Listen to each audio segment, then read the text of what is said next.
आपको ये पता होना चाहिए कि मेरी लिमिट कहाँ है। जैसे हमें हमेशा पता रहता है, हमें 4 महीने हैं तो हमें पता रहे कि हमें क्या पढ़ना है। हमने ये भी बताया कि भाई ये क्वेश्चन हमें उस समय नहीं आ रहा था, तो हमने इसका क्या किया, अगर अटेम्प्ट किया था तो कैसे किया, और हमने छोड़ा था तो कैसे। सर सबसे पहले तो आपका स्वागत है। Thank you. एक बार अपनी ब्रीफ जानकारी दे दीजिए। तो सबसे पहले तो आपका आभार विकास जी, आपने मुझे अपने चैनल पर यहाँ बच्चों से रूबरू होने का मौका दिया। मेरा नाम उपेंद्र डाका है। मैंने यूपीएससी प्रीलिम्स से वो 3 बार क्लियर किया है। 2019 में मैंने आईएएस का इंटरव्यू भी दिया था जी। और वर्तमान में जो हमारे स्टेट पीसीएस की जो एग्ज़ाम है उसके माध्यम से मेरा आरएस में सिलेक्शन हुआ है सर। सर थोड़ा सा ये डिटेल बात करते हैं। यूपीएससी प्रीलिम्स एक बहुत बड़ी बाधा हो गई है एस्पिरेंट के लिए, वहीं रुक जा रहे हैं बच्चे। तो आपका जो 2023 का एक्सपीरियंस रहा है, जबकि इतना बड़ा बदलाव हुआ था, वहीं आपका इतना अच्छे से क्लियर हुआ, तो इसका क्या राज है? इसका एक तो विकास जी जो मैं आपको बता सकता हूँ कि जिन लोगों का लगातार प्रीलिम्स हो रहा था ना क्लियर, उनको 23 में भी बहुत ज़्यादा दिक्कत नहीं हुई। जो नए बच्चे थे जिनको मान लो 22 में दिक्कत हुई है, उनको 23 में भी दिक्कत हुई। हालांकि आप जैसे बता रहे हैं पैटर्न था वो थोड़ा चेंज किया गया। जैसे जो क्वेश्चन में ऑप्शन देने का तरीका है वो चेंज किया गया, युग्म वाइज दिए गए, एक सही, 2 सही, 3 सही। तो लेकिन जैसे कि ऐसा नहीं है। मेरे जो अपनी तैयारी की थी, जो मैंने history, polity, geography, economics, science and tech, मेरा वही जो मैंने इससे पहले जो अपनी सफलता मैंने जो मान लो प्रीलिम्स क्लियर किया था, वही चीज़ें मैं पढ़ के गया था। क्योंकि हो क्या रहा है, जैसे जैसे पेपर हार्ड हो रहा है वैसे ही क्या हो रखा है कि आपकी कट ऑफ भी नीचे आ रही है। यानी कि आपको बेसिक जो काम है वो आप करके जाओगे तो आपको कैसा भी यूपीएससी पेपर पूछो आप उसमें सफल होगे ही होगे। ओके, जो आपने बोला कि जो बेसिक करके जाओगे, थोड़ा सा आप बेसिक को इलेबरेट करें कि क्या बेसिक, जो ना जानते हो पहली बार देने वाले हैं या फिर 1-2 बार दे चुके हैं प्रीलिम्स, वो भी अटक रहे, थोड़ा अपने इस बेसिक को ओपन करिए। जी, बेसिक का मेरा सेंस ऐसा है, जैसे मान लो आप मुझे पूछने हैं कि सर पॉलिटी में क्या पढ़े, तो अब अभी क्या चल रहा है कि एक टाइम ऐसा था कि हमारे पास कंटेंट नहीं था, अभी कंटेंट ज़्यादा हो गया है। तो हमें क्या करना है कि स्पेसिफिक चीज़ें पढ़नी है। तो मैं जैसे अपनी बात बताता हूँ, मैं सर लक्ष्मीकांत पढ़ के जाता हूँ और उसमें भी मैंने कैटेगराइज कर रखा है। कैटेगराइज करने का आधार क्या है, प्रीवियस ईयर क्वेश्चंस है। तो मैं देखता हूँ कि किस टॉपिक से यूपीएससी क्वेश्चन पूछ रहा है, तो मैं उसको फिर उसी हिसाब से कि इसको ज़्यादा टाइम देना है, इसको कम देना है, और मेरा कि लक्ष्मीकांत क्या इसके लिए सफिशिएंट है, उस चीज़ को देखता हूँ। तो देखता हूँ कि 80% तक क्वेश्चन यहाँ से आ रहे हैं। समझ रहे हो आप, मतलब 10 में से 8 क्वेश्चन आप। और अब बच्चा बोले कि सर नहीं हमें कुछ और बताओ, और की जरूरत ही नहीं है। आप 80% क्वेश्चन एक बुक से आपको मिलने वाले हैं और आप उसमें 7 भी सही कर दो तो क्या दिक्कत है। दूसरी बात एक और बताता हूँ कि अगर आपने उसको ढंग से कर लिया प्रिपेयर, तो आपके 10 में से 8 क्वेश्चन तो सही होंगे ही होंगे। और जो 1 या 2 क्वेश्चन और आते हैं उसको आप देखो नहीं आ रहा तो छोड़ दो, कोई दिक्कत नहीं है। बच्चे क्या करते हैं, उनको लगता है कि हमें 100% कहाँ मिलेगा, उस 100% को ढूंढने के चक्कर में 4-5 साल निकल जाते हैं। तो बेसिक चीज़ जो मैं आपको बताई, एक तो ये हो गया। एक चीज़ और है कि आपको ये पता होना चाहिए कि मेरी लिमिट कहाँ है। जैसे हमें हमेशा पता रहता है, हमें 4 महीने हैं तो हमें पता रहे कि हमें क्या पढ़ना है। उसका है कि हम जैसे प्रीवियस ईयर्स को क्या करते हैं, मैं हमेशा ये करके जाता हूँ, मेरे सारे दोस्त भी ये करके जाते हैं कि 10-15 साल के जो हमारे प्रीवियस ईयर्स क्वेश्चन है उनको हम एनालाइज कर लेते हैं कि भाई इन टॉपिक से बार बार यूपीएससी क्वेश्चन पूछ रहा है। जैसे मैं आपको बताता हूँ, जैसे आप पॉलिटी में क्वेश्चन देखें तो संवैधानिक सरकार का क्वेश्चन पूछा था, ये 20 में भी था और आपके 23 में भी वापस आ गया। ऐसे ही अगर आप हिस्ट्री की बात करें तो जैन धर्म का एक क्वेश्चन आया था, सिद्धांत था, तो सेम हमारे प्रीवियस ईयर्स में था, वापस आपके 2023 में आ गया। इसके अलावा अमरावती एक धान्य कटक पूछा था, जो बाकायदा आप देख सकते हैं, इसमें कोई बड़ी बात नहीं, आप भी देख, सारे बच्चे देख सकते हैं जो देख रहे हैं कि वो क्वेश्चन एक 2021 के क्वेश्चन में एक लाइन, एक क्वेश्चन का ऑप्शन था कि अमरावती स्तूप है वो गोदावरी नदी घाटी में।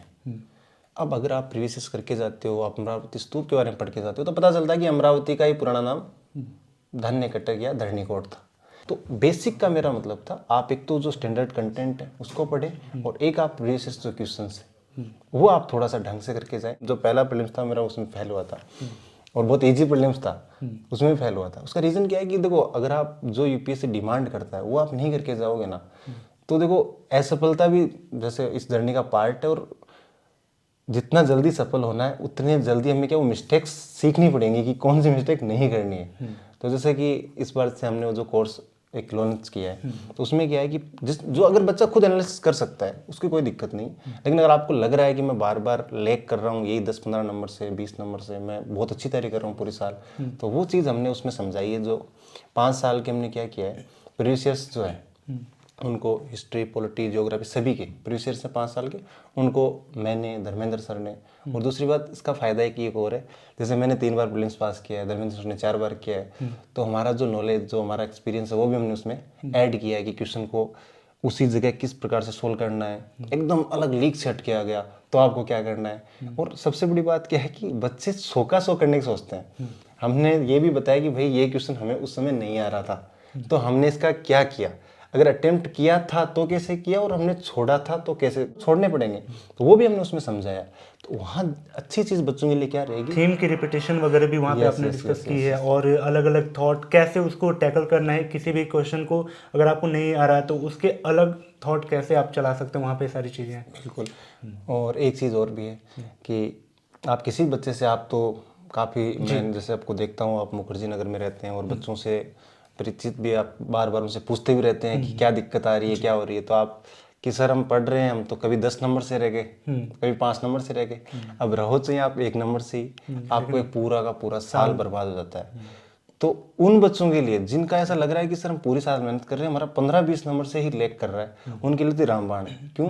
क्योंकि जैसे मैंने अभी हम बात कर रहे थे बुक पे, तो उसमें ये क्या आपने लिखा तो है अपना। हाँ, इसमें ये क्या था, 15-20 नंबर के तो इसी में से आ गए। ओके सर, इस 5 महीने में अगर किसी का करीब 1 टचअप दे दिया है स्टैंडर्ड बुक्स को, जी, एक बार पढ़ लिया है जितने भी पॉपुलर स्टैंडर्ड बुक्स हैं, और एनसीईआरटी देख लिया है, तो अभी क्या एनसीईआरटी अलग कर देना है, या फिर स्टैंडर्ड बुक हटा देना है, या फिर दोनों का बैलेंस कैसे करना है, इन सब बीच में वो कैसे अपने आप को बैलेंस करे? देखो चीज़ें क्या होती है कि एक तो होता है कि आप इक्वल टाइम दे रहे हो, कि मैं तो है ना लक्ष्मीकांत को 15 दिन पढ़ रहा हूँ, मैंने हिस्ट्री की भी सारी बुकें 15 दिन पढ़ी हैं, मैंने ना, मैं ज्योग्राफी को इतना ही टाइम दे रहा हूँ।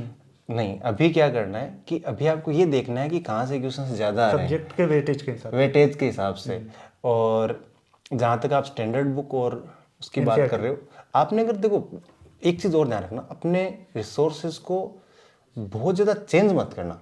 इस अब ये मान के चलो, अभी अगर आप रिसोर्सेज चेंज कर रहे हो तो आप बहुत मतलब तकलीफ में आने वाले हो। हालांकि आपको लग रहा है कि मैं अभी तक इस चीज़ को कवर नहीं कर पाया, तो उसकी आप हेल्प ले सकते हो। और मैंने फिर बताया था जैसे कि आप लोग इसमें ऐसा नहीं है, आप अगर और भी कोई स्ट्रेटेजी, कोई मान लो टॉपर शेयर करता है हमारे साथ और आपको लग रहा है ये अच्छी है, तो आप उसको फॉलो कर सकते हो। लेकिन अभी रिवीजन पे थोड़ा ज़्यादा फोकस करो, नई चीज़ कम पढ़ो। और मॉक टेस्ट, जैसा कि आपने प्रीवियस लगा लिए, आपके पास समय है तो आप मॉक टेस्ट लगाओ। जैसा आपने बोला था कि नोट्स का वो ऐसा होता है, जैसे हम सब लोग ऐसा ही करते हैं कि मान लो आपने कोई मॉक टेस्ट दिया और मॉक टेस्ट में आपको लग गया कि यार मेरा ये क्वेश्चन गलत हुआ था जी। अब सही बात है, गलत हुआ है, कोई रीज़न सही हुआ है। कुछ बच्चे क्या करते हैं, सर मैंने 30 मॉक टेस्ट दे दिए, बट वो कभी ये नहीं एनालिसिस कर रहे हैं कि मेरे वो 30 मॉक टेस्ट में कितने क्वेश्चन गलत हुए तो क्यों हुए थे।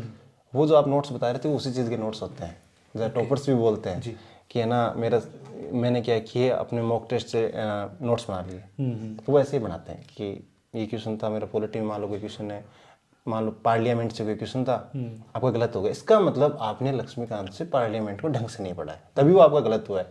आपने उस चीज़ को उतार के रख लिया। और हो सकता है, देखो आजकल क्या थोड़ा डायनेमिक चीज़ें हो रही हैं, आपकी मेहनत को थोड़ा सा बढ़ाना भी ज़रूरी है। क्यों?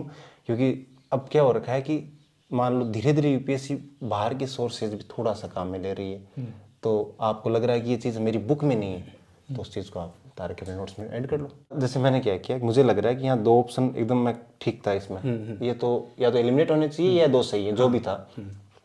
अब 2 ही है, कम सुना हुआ है मान लो, या थोड़ा कंफ्यूज है, या बिल्कुल भी नहीं सुना हुआ है। तो वहाँ आपके पास एक तो होता है कि एक सुना हुआ, मतलब बिल्कुल भी नहीं सुना हुआ, वहाँ आपको थोड़ा सा ना रिस्क लेना पड़ता है। ये चीज़ आप कहाँ से सीखोगे, ये आप मॉक से सीखोगे कि आप पहले इसकी चीज़ के लिए आप मेंटली पहले से प्रिपेयर थे। कुछ बच्चे बोल रहे थे कि सर हम एग्जाम में जाके है ना, वहाँ दिक्कत हो गई क्योंकि पहली बार देखा। तो भाई मॉक देने चाहिए थे आपको, आपने प्रीवियस ईयर्स किए, उसमें भी सिचुएशंस आई होंगी, हालांकि जो पैटर्न चेंज हुआ है। तो इस टाइप के मॉक भी जैसे मान लो ना, आप अभी तो ये ट्रेंड ही चल गया। पिछली बार भी यूपीएससी ने क्या किया था, 2022 में भी ना ऐसे क्वेश्चंस दिए थे कुछ, ठीक है। तो वहाँ आपको देखो मैंने क्या किया था, मुझे लगा कि इन 2 में कन्फ्यूजन है, 2 में क्लियर हो गया, तो वहाँ 50-50 रहता है। मान लो सी और डी है तो मैंने सी कर दिया। एक तो थोड़ा सा क्या है कि हम इतनी प्रैक्टिस करके जाते हैं ना, तो उसमें क्या पॉजिटिव साइड हमारी तरफ रहता है। पॉजिटिव साइड मीन्स कि आपने ऐसे 10 क्वेश्चन किए, 10 में से मान लो आपके 6 सही हो गए और 4 गलत हो गए। और मैं मानता हूँ कि बुरी सिचुएशन ये हो सकती है कि हमारे 5-5 हो जाए, तो भी हम 3 क्वेश्चन के नंबर हमें मिलेंगे। एक होता है कि कुछ बच्चे उसको छोड़ के आ जाएं कि सर हमें नहीं आ रहा, मैं तो उससे क्वेश्चन करता ही नहीं हूँ। तो आपको मान के चलो एग्जाम में से 30 से ज़्यादा क्वेश्चन ऐसे होते हैं जहाँ पे आप कन्फ्यूजन होते हो। तो सर ऐसे कुछ क्वेश्चन हम स्किप कर सकते हैं अगर आपके 50 क्वेश्चन से ज़्यादा सही हो रहे हैं, तो क्या ऐसे क्वेश्चन छोड़ा जा सकता है या फिर वहाँ भी रिस्क लेना बनता है? यार आज अभी का जो टाइम चल रहा है ना, उसमें ऐसा है कि आपको 80+ तो अटेम्प्ट करने ही पड़ेंगे। तो वो अगर क्योंकि इतना हार्ड आ रहा है कि आपके मान लो अब आप जैसे 50 क्वेश्चन आपने सही कर दिए, तो अब पता कैसे चलेगा क्वेश्चन यूपीएससी की? यही तो दिक्कत है कि यूपीएससी वाले में ये बिल्कुल नहीं पता चलेगा अभी का पेपर में कि आपके 50 के 50 सही है। ऐसा होता ही नहीं है, क्योंकि आपके है ना, फिर मान लो आप 50 क्वेश्चन करके आए, आपके 10 गलत हो गए, तो वहाँ पूरा गेम ही बिगड़ जाता है। ठीक है सर। कुछ ऐसे भी एस्पिरेंट होंगे सर कि 2024 का अटेम्प्ट देने वाले हैं, लेकिन आपका कोई ऐसा विजन है कि किन एस्पिरेंट को 2024 नहीं देना चाहिए? अगर कुछ ऐसे सोच हो कि मैं दूं या ना दूं यार इस बार का, तो क्या क्राइटेरिया होनी चाहिए? उसको देने और ना देने के बीच कैसे बैलेंस बनाना, क्या सोचे वो कैसे? उसका एक ही है कि आप अभी से ही है ना, एक तो यूपीएससी के प्रीवियस क्वेश्चन ईमानदारी से, जैसे है ना कि जिस तरह मान लो आप परीक्षा हॉल में दोगे वैसे देखो तो वहाँ पर क्या स्कोर आ रहा है यूपीएससी की ऑफिशियल आंसर की से। वहाँ हो सकता है आप अगर बेटर कर रहे हो कि आप सर मेरे तो ना 100 से ऊपर नंबर आ रहे हैं, और मतलब 100 की बात नहीं, अगर आप 80+ भी ला रहे हो यानी कि आप अच्छी सिचुएशन में हो। एक आप फिर क्या हो सकता है, इसका मतलब आप बहुत पॉजिटिव साइड हो, आप सच में बहुत अच्छा कर रहे हो, आपने पढ़ा है वो अच्छा रिटेन हुआ है। फिर आप और कैसे चेक कर सकते हो, जनवरी फरवरी में मान लो कि आपने क्या दिया, मॉक टेस्ट दिया किसी कोचिंग का, मैं कोई पर्टिकुलर नाम नहीं लूँगा, लिया और उसको आपने दिया, तो उसमें आपने एक टेस्ट, एक और ध्यान रखना, कई बार बच्चे क्या करते हैं एक टेस्ट से डिसाइड कर लेते हैं कि सर हमारे तो एक टेस्ट दिया और हमारे तो 120 आ गए। वो मॉक टेस्ट इस हिसाब से थोड़ा करते हैं प्रिपेयर कि कुछ ईजी कर देते हैं, कुछ हार्ड कर देते हैं, तो एटलीस्ट 5-6 तो देना। और वहाँ आपका स्कोर अच्छा आ रहा है, 80+ आ रहा है।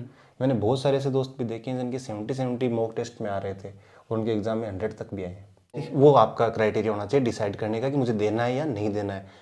ऐसा कुछ नहीं है कि मुझे याद नहीं रहा सर, याद नहीं रह रहा है या कुछ, वो वाला डिसाइड नहीं है। बस देख के देखना है, उसमें नंबर अच्छे आ रहे हैं तो आप इसका मतलब अच्छा कर रहे हो, आपको देना चाहिए। उसमें नंबर आ रहे हैं आपके 20 आ रहे हैं, 30 आ रहे हैं, तो वो बुरा है। 50 तक भी आ रहे हैं और फिर अगर आपका सुधर रहा है कि एक टेस्ट में 50 है, फिर आप 70 ले आए, 90 ले आए, क्योंकि अभी 5 महीने हैं ना। हाँ 5 मिनट, मतलब यही तो है कि अभी दूसरी बात अभी रिवीजन चलेगा। रिवीजन में क्या होता है कि आपकी एक्यूरेसी बढ़ती है। रिवीजन में क्या होता है, एक्यूरेसी बढ़ती है, तो आप अगर 80 के आसपास हो तो आप 100 तक पहुंच सकते हो। और अभी कट ऑफ रह रही है, देखो मुझे नहीं लगता इस बार भी कट ऑफ 100 तो नहीं जाएगी, 100 तो मुश्किल ही है।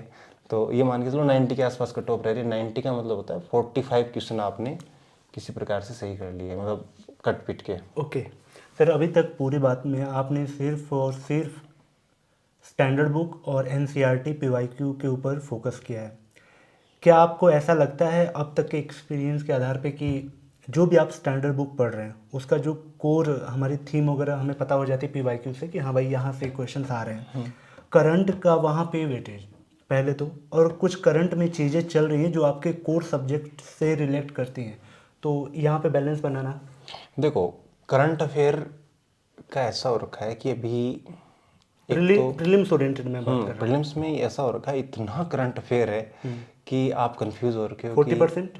अरे करंट अफेयर का मतलब दो चीज़ें आ रखी है ना। अगर आपने स्टैटिक पोर्शन नहीं पढ़ रखा है देन आपको करंट अफेयर भी है ना समझ में नहीं आएगा।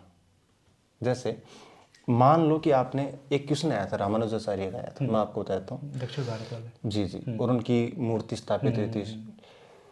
अब करंट अफेयर में बिल्कुल चला था कि भाई उसका अनावरण हुआ है, ये हुआ है, लेकिन क्वेश्चन क्या पूछा कि उसने सिद्धांत कौन सा दिया था, तो वो कहाँ है, वो आपके स्टैटिक कोर्स, आपके स्टैंडर्ड बुक में। सोमनाथ मंदिर का वहाँ पे कुछ शिलान्यास और कुछ निर्माण कार्य था, वहाँ पर भी प्राइम मिनिस्टर हमारे गए थे तो वो भी चर्चा में था। तो बच्चे तो कि ठीक है हम करंट अफेयर पढ़ लिए, उसमें भी क्वेश्चन क्या पूछा कि है ना इसको कितनी बार मान लो जैसे नष्ट किया गया, और हमारे कौन से राष्ट्रपति थे जिन्होंने उसका वो अनावरण किया था। उसमें राष्ट्रपति वाला था, उन्होंने थोड़ा सा सरदार वल्लभ भाई पटेल थे, उनका वो आंसर वो एक्चुअली उन्होंने उसमें किया था। तो अब आपको अगर हिस्ट्री स्टैटिक पोर्शन नहीं पढ़ा हुआ ना तो करंट अफेयर आपको, हालांकि जैसे IR के हैं, मैपिंग के क्वेश्चन है वो आपके सही हो सकते हैं। तो करंट अफेयर का अच्छा आपको है ना मतलब पोर्शन तो अच्छा रहता है, बट वो उसके साथ जुड़ा हुआ होता है। जैसे आपने 40% बताया, 40% ऐसा हो सकता है कि आप है ना चर्चा में रह रहा हो, कोई मान लो कोई थ्योरी है वो चर्चा में रह रही है तो आप उसको करंट अफेयर में काउंट कर लेते हो। तो दोनों में बैलेंस होना बहुत ज़रूरी है। आपको ये पता ना कि स्टैटिक में ये पोर्शन इंपॉर्टेंट है। जैसे आपको मैं इकोनॉमिक्स का ही बताता हूँ, इकोनॉमिक्स में बैंकिंग पॉलिसीज और बैंकिंग वाला जो पोर्शन है वहाँ से 6 क्वेश्चन आते हैं।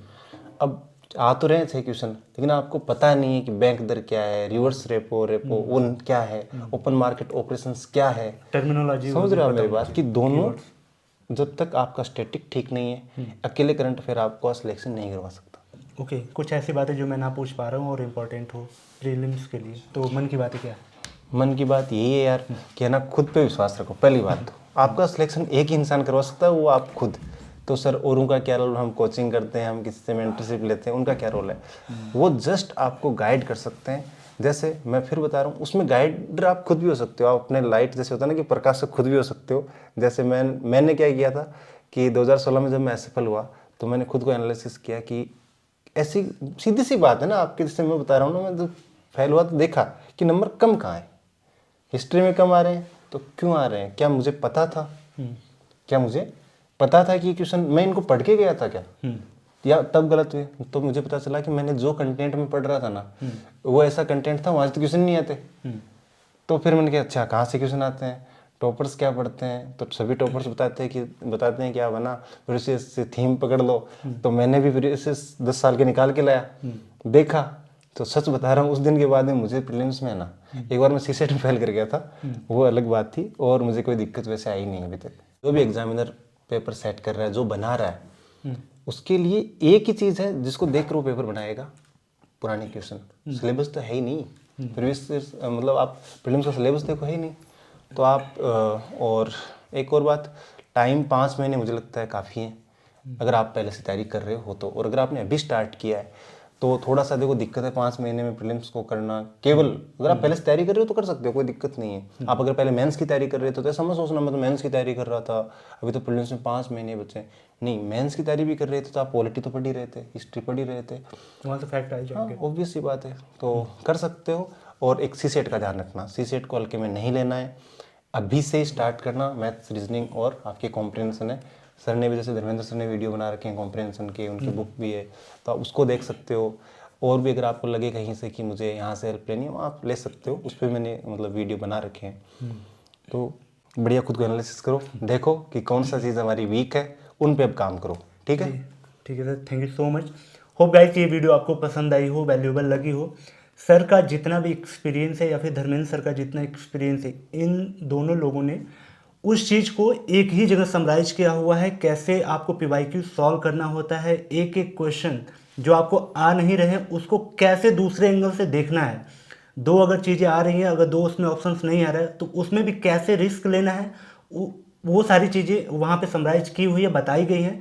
तो यहाँ पे आपका टाइम बच जाएगा, ये सारी चीज़ें बच जाएंगी। तो आप इस चीज़ को अपना टाइम बचाने के लिए सर से जुड़ सकते हैं। वो एक बार क्लास लेक्चर देख सकते हैं, डिस्क्रिप्शन में मैंने लिंक दिया है और नंबर भी दिया है, वहाँ पे आप कॉल भी कर सकते हैं। तो अगली वीडियो किस पे चाहिए ये कमेंट करें, और आप इस बार अटेम्प्ट दे रहे हैं या नहीं वो भी बताएं। चलिए मिलते हैं किसी और ऐसे ही शानदार वीडियो में, तब तक के लिए thank you so much and bye bye.